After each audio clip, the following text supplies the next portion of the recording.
Amazing. We're in day 135, I think. So we got my guy, Fang, who's on here analyzing the deal today, and I'm just gonna jump on the live with him and help him analyze this deal in North Carolina. Let's do it. So, oh man, let's just struggle through it, dude. Let's All struggle through right. it. Asking price 335. And you're gonna develop your own way of underwriting. Okay. Um, the only thing I do first is I try to quickly gauge whether or not this neighborhood somewhere that I would live in. Okay. So for me, I always do a street view. Yep. What do you do typically whenever you look for a home? Do you like to Yeah. check out the neighborhood? What do you think? Yeah, definitely. I mean, most of the properties that I look at are usually in my neighborhood, so I kind of have a pretty good view of like what's going on. Hmm. But I will always, you know, look at even for Airbnbs, places I want to Mm, rent for short term. I just want to look at like, hey, what do the houses next door look like? What's the area and such. interesting. So yeah, Okay. All right. looks like this is on a major street, Yeah, it is on a major right? street. Is Yep. So it looks like houses are pretty spaced apart. I don't know what's across the street over here, but looks like that a school, you think? probably a Big school. building behind the trees.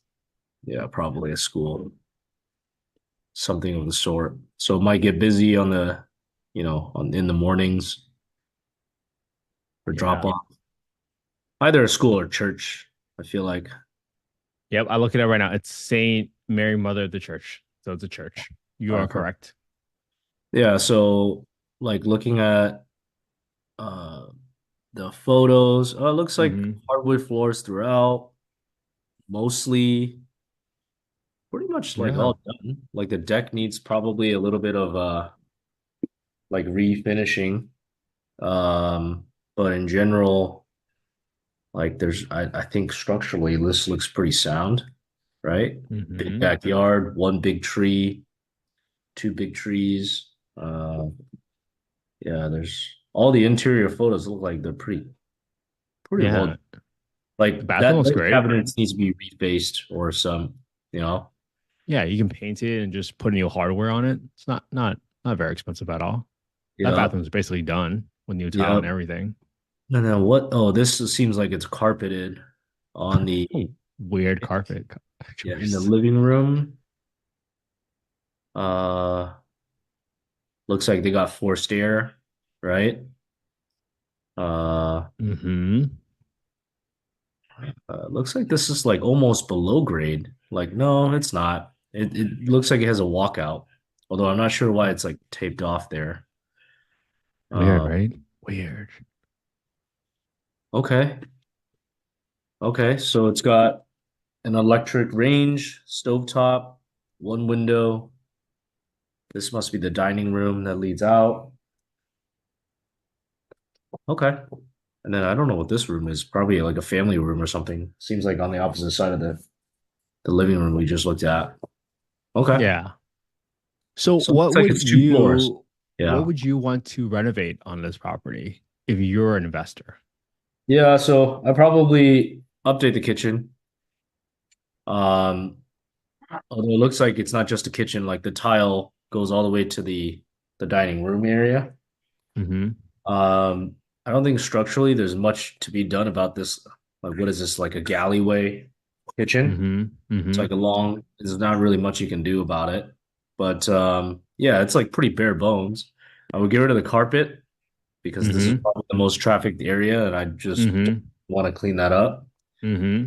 But aside from that, I mean, oh, it looks like they also, yeah, on the other side of it is like a fireplace, Hmm. some storage, some paneling for walls. I mean, yeah, I mean, like that's probably the bare minimum.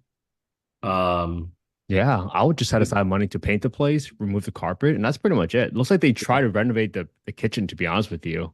yeah, Like like that needs countertop. It's already needs a done. deep clean in the bathrooms, but other than that, like washer and dryer in unit, that's pretty clutch. Hmm. Hmm. Yeah, it does look like this is below ground, right? So it's like dual level. Mm-hmm. Um, so this is what do you call it? Like garden level?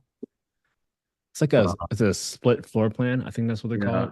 Yeah, split ranch or something like split cape. Mm-hmm. Okay. It's got a pretty nice closet actually. Tons of Yeah. space.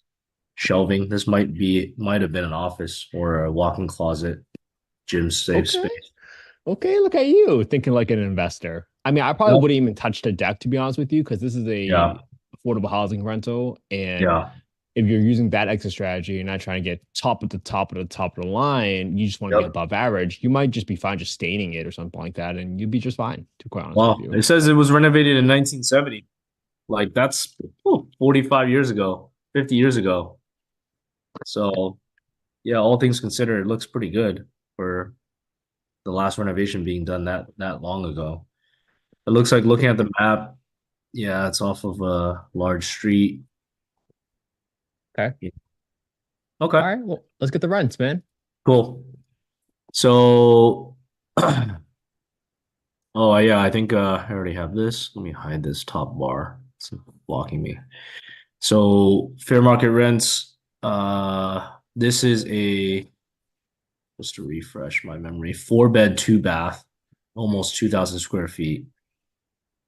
So this is from January of this year. Mm-hmm. 4 bed. I'm looking at fair market rent, right? Not contract rent. What is that? Yeah. So It's there. if you looked at my past videos, usually I tell people to use the fair market rent, but Okay. this housing authority specifically published how they determine contract rent. Yeah. And if you read the first bullet points, it's the contract rent requested by the owner equals the fair market rent minus the estimated utility allowance. Got it. Got it. So this is why sometimes they have this term called payment standards, and payment standards usually include utilities. In this market, they're essentially considering the fair market rent to be payment standards because it includes Right. utilities already. So I when you see. deduct the utilities, like let's say you're not providing water and electricity, then the Yep. max that you can charge is that contract rent number, which means that Oh, for this property, you can use $2,512 for the rent for your assumptions. got it. Got it. So you Okay. would do 2512. Okay.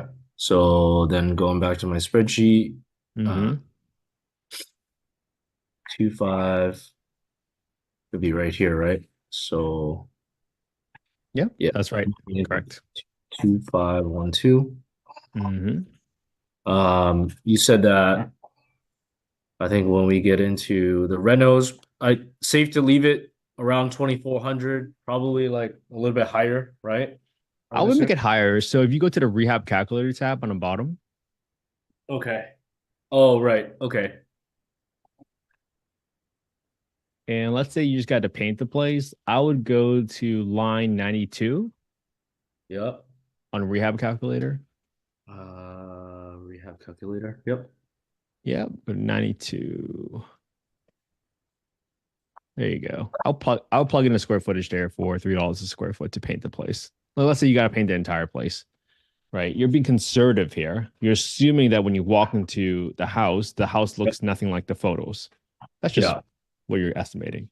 And Okay. if you're gonna replace the carpet, that was probably just like two big rooms. Yep. I would just do 15 by 10 each room, so that's 150 square feet per room, and that's 300 square feet. So I'll put Okay. plug in 300 square feet on 96. Yeah. Oh, 90. Oh, this is installing carpet. Okay, my bad. Mm-hmm. Oh, whoops. No. You can delete that. Delete this. 90. Yeah. Okay, got it. So that's Okay. it. And you assume everything else was going to be just fine. So Yep. your rehab, if you scroll all the way to the bottom of this page, you're going to see that we had about $10,000 of rehab because we probably set aside like 1,500 bucks for the roof and 500 bucks for the landscaping. So we put a 20% premium on it just for unexpected costs so that you're at 12.5K for the rehab. Got it. Okay. And that fills out from the other tab, so that's great. Mm-hmm. Correct. So now you're Um, going to get the property tax amount. That's what you're going to want to do next. And you okay. can get that right from the Redfin website. Yep. I remember this. Oops. Here is the property taxes, 182. Mm-hmm. Yep. So cheap. Property tax. Well, oh no. Just type it in. Yeah. 182. Insurance. And there was something that you did here, 131 plus something, or do you buffer it? I do 131 times 1.2. Ah, okay. I added 130. 20% premium because usually they assume that the insurance Yeah, cost is for prime residence, and usually got if it. you're an investment property, it's a little bit more. So that's what we Okay, would do. got it. Okay, cool. Yeah. And then for the maintenance, we set aside 10% every single month. That's row 32 and B Yep. 32. Property management got 8% and vacancy got 5%.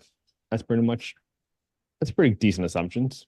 Oh wow. Okay. So then assuming that that's the all-in price. Now we have to calculate the mortgage. Hmm. Okay. So if you go to F19, F19, see where it says DP is 35%? Uh, F19. F19. Got it. Okay, yep. Yeah, I'll put that as 25% because usually those are your debt service coverage ratio loans, which are your investment loans if you don't want to use your own W-2 income or your pay stubs to qualify for the loan. Okay. And So those are usually 25% DP is down payment, right? correct. Okay. Yep. So now you are giving a 83.75K down payment. Yep. And then you want to Yep. calculate your mortgage, which is in K, scroll up in column K6. Yep. So you're going to do equals B4 minus E19. Uh, B4 oh, minus E19, which is your down payment amount. And that gets you to how much you're financing. I'll right. put 8% for interest rate right now. That's Yeah. probably what it's going to be. And in K16, I would delete that, the 251,000 to zero. Okay. There you go. Okay. Negative cash flow. Negative 250 bucks a month. Yeah. Got it. Uh, funding loan number one. Like, what is this again? Like, This is if you have like a secondary loan for you to buy the property. Like, let's say you oh, didn't have the $83,000 got and you it. had to go borrow from a family member or a friend to say, like, hey, would you invest $83,000 with me? I'll pay you 6% or 8% interest, right? Yeah, got it. Because you want to calculate how much your entire property is costing you every single month to kind of keep it running. Yeah. Now, let's go down here and play around with scenarios real quick, right? Let's go all the way Yep. down and let's delete some of those scenarios right here for those gross rents and stuff like that. You see where it starts in D45. Let's Yep. delete that box. Let's delete it. All of it. Delete all of them. Yeah, delete all of them because that's old data. Okay. I'll delete all the columns to the right too with all the numbers. All of these, Yeah, or all of them from E45 to oh, N53. Yeah, delete all of them. and 53. Yeah, delete all of them. But that's Okay. from the analysis we did last time. Okay. So if you go to D45 right now, let's track the scenario that we just came up with. The rent that we calculate was what, 2,500, right? 2000, yeah, 2,512, I think. Yeah, 2,512. Okay, let's write Yep. that down. 2,512. Yep.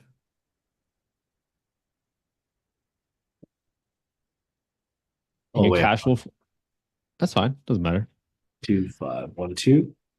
Yeah. And your negative cash flow, just call it negative 250. Just keep it simple. Yep. And that's assuming that's a cash and cash return of negative 2.5%, I think, right? Yeah, I think so. 2.85. 2.9. 2.9, yeah. That's negative 2.9. Yep. And I was assuming your purchase price was $335,000. Yep.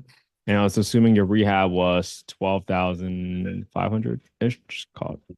480. Just gotta Yeah. be close. Yeah. Yep. Okay.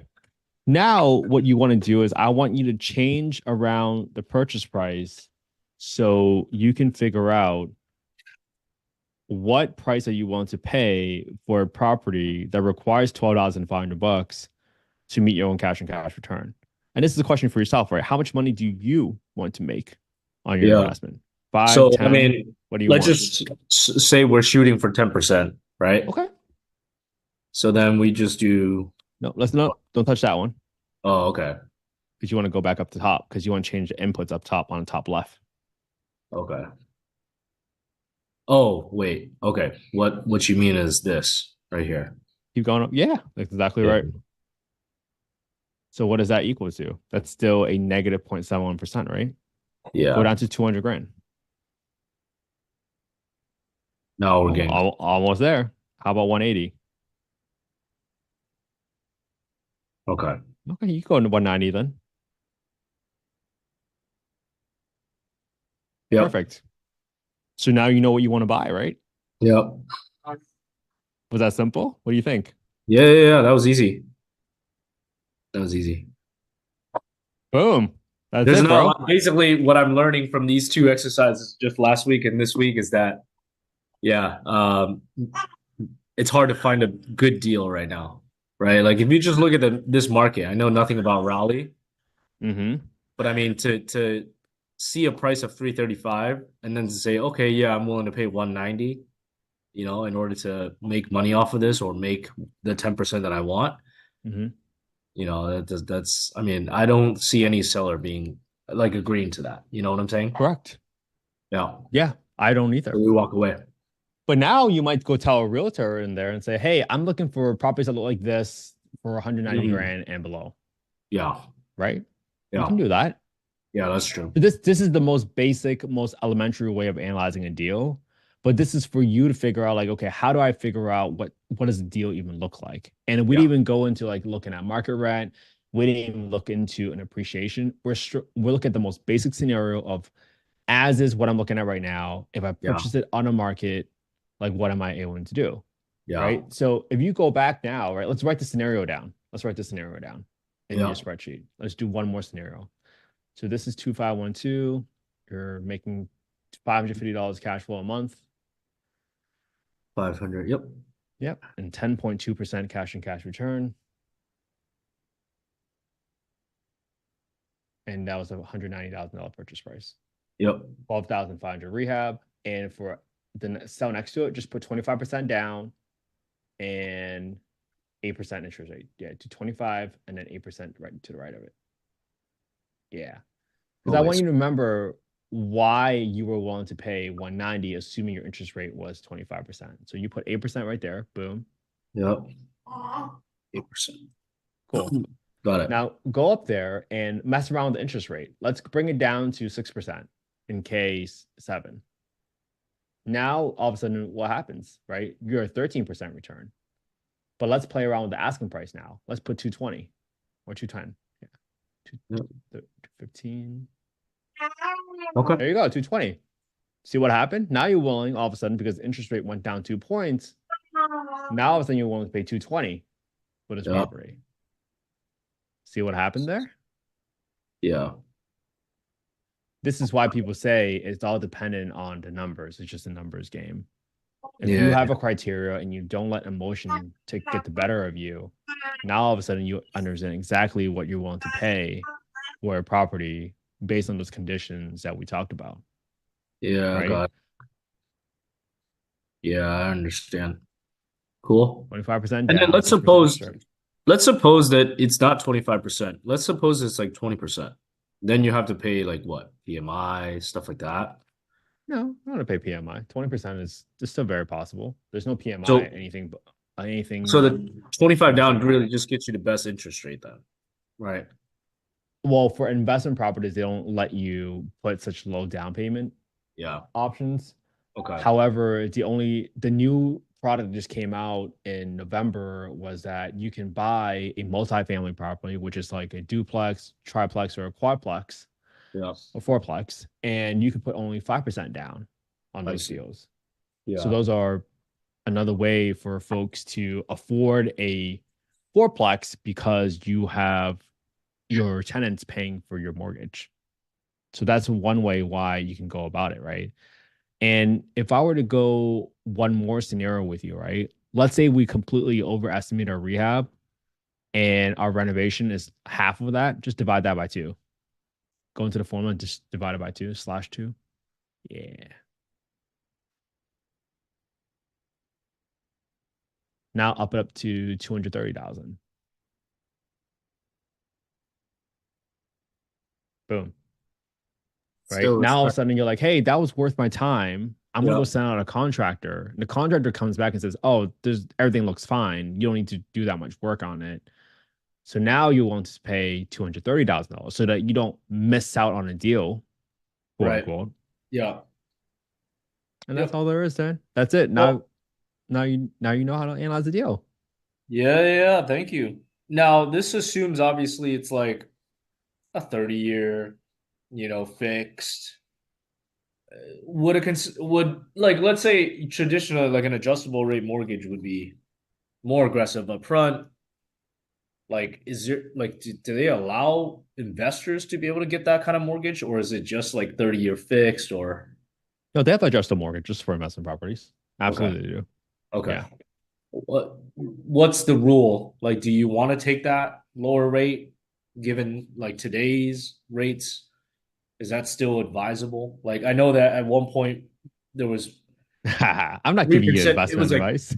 well, I mean, like 3% when you're at like 3% fixed, it's like, why do an arm, right? Hmm. Now it's at 8. Like, what is the yeah? How would you think about that? Well, there's also interest only options, right? So if for some reason you say like, hey, this property at $335,000 Yep. does not make me any money, but Yep. I lose $250 instead. However, Yep. let's say you're in this area and you're like, hey, I know this area. It's going to blow up because all the biotech companies are moving to the Research Triangle, North Carolina. Right. All the data centers from Microsoft and Apple and all those folks are moving there. Is this the next Silicon Valley? I don't know. Right. Yeah. So Yeah. you might say, hey, I'm willing to lose $250 each month, Yeah. but I know it's probably going to double in price in 5 years. Right. Where Okay. does the wealth really get created? Right. It's Yeah. from appreciation. Sure. And then for your arm question, I would look at it from a perspective of if it goes to a crazy number, and usually there should be caps on the arms. It should only not exceed like X percentage over the federal rate. Yep. Then you can say like, okay, if that happens, am I going to be in a bad position if that happens? And you Yeah. ask yourself like, hey, am I willing to reach into my pocket to instead of losing 250 a month, I might be losing $1,000 each month. Would you Right. be okay with that? That's Yeah. something that only you and your family can have a discussion about Yeah. because everybody's risk tolerance is different. So but right? If all of a sudden you're like, hey, I can buy this property for 335 as long as I have interest only payment for 6% for the first 7 years, because I believe in 5 years is going to double. So now all of a sudden it's a deal for you because of how you think about the market. Right. And then So that becomes a property. So I mean, like with Section 8, or specifically like if you're investing to rent out long term, these are long term rentals. Do you want to be hopping around every like let's say 5 years, 10 years as let's say the property appreciates, or do you rather like hold on to it? Because then completely up to you. 5 years, yeah, 5 years from now, the fair housing market is now charging $3,500, whatever the case may Yeah, be. right. So do you want to hang on to that, or because you have to pay capital gains if you never lived in the property, Mm-hmm. and if you let's say make over let's say $100,000 of Yeah. profit, right? Well, if it goes up by 100 grand, you could probably take out 80% of that in a Yeah, refinance or just a home equity loan. And now then you took out $80,000 without any capital gains liability or tax liability on that asset. And now, because the rent has gone up by another $1,000, it can support another payment for you taking out a loan for the additional $80,000. yeah, And this is how you create wealth, yeah, right? You never pay taxes under appreciation. And if the rents are going to sustain itself, it's like you took out the 80 grand of appreciation without paying any taxes. And then the rents continue to pay off and on its own. And yeah, this 2,500 or 3,500 when that time comes. We have no idea what's going to happen. But hey, if that happens again, well, it's rent paid on time by the government every single month. Yeah. Might you sleep like a baby? I don't know.